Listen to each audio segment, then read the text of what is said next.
Hello guys, welcome to my channel. നമ്മുടെ ഇന്നത്തെ വീഡിയോയിലേക്ക് ഏവർക്കും സ്വാഗതം. ഇന്ന് ഞാനൊരു പൂവ് വെച്ചൊരു തോരനാണ് റെഡിയാക്കാൻ പോകുന്നത്. അഗസ്ത്യപ്പൂവ്, അകത്തിച്ചീര എന്നൊക്കെ പറയും. നിങ്ങളുടെ നാട്ടിലൊക്കെ എന്താണ് പറയുന്നത്? അതിന് വേണ്ടി ഞാൻ കുറച്ച് മുരിങ്ങയിലയും കൂടെ അതിൻ്റെ കൂടെ എടുത്തിട്ടുണ്ട്. പിന്നെ ആവശ്യത്തിന് സവാള, പച്ചമുളക്, വെളുത്തുള്ളി, പിന്നെ കുറച്ച് തേങ്ങ. പിന്നെ അതിന് വേണ്ടി ഒരു പാൻ എടുക്കുക. പാൻ ചൂടായതിന് ശേഷം വെളിച്ചെണ്ണ ഒഴിച്ച് ചൂടായി വരുമ്പോഴത്തേക്ക് കടുകും ചെറിയ ജീരകം, നല്ല ജീരകം എന്നൊക്കെ പറയില്ലേ, അത് ആഡ് ചെയ്യുക. പിന്നെ അതിലേക്ക് നമ്മൾ ഈ പച്ചമുളകും വെളുത്തുള്ളിയും അത് ഞാൻ ചതച്ചാണ് ഇട്ട് കൊടുക്കുന്നത്. ചതച്ചിടുമ്പോൾ ഒരു നല്ല ടേസ്റ്റ് ആയിരിക്കും. പിന്നെ സവാളയാണെങ്കിൽ ചെറിയ പീസായിട്ട് അരിഞ്ഞിട്ട് കൊടുക്കുകയാണ്.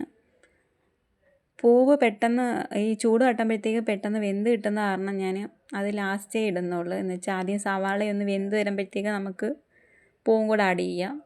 അങ്ങനെ സവാളയൊന്ന് വാടിയതിന് ശേഷം അതിലേക്ക് ഉപ്പും മഞ്ഞൾപ്പൊടിയും എല്ലാം ഇട്ട് കൊടുക്കാം.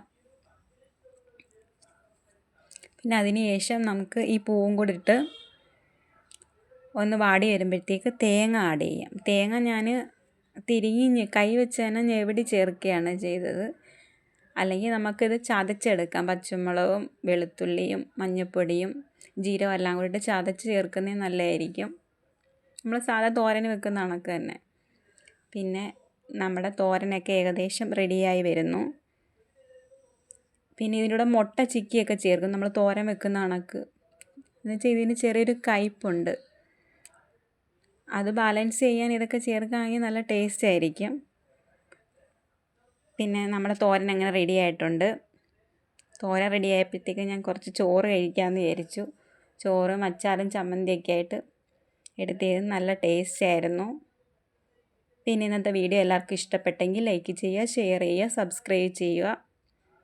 ഇനിയും ഞാനിടുന്ന വീഡിയോസ് കാണണമെങ്കിൽ അടുത്തുള്ള ഒരു ബെല്ലൈക്കൺ ഉണ്ട്, അത് ഓൾ എന്ന ഓപ്ഷൻ കൊടുത്തു കഴിഞ്ഞാൽ ഞാനിടുന്ന വീഡിയോസ് അന്നേരം തന്നെ നിങ്ങളിലേക്ക് എത്തുന്നതായിരിക്കും. അടുത്ത ദിവസം കാണാം. Okay, by.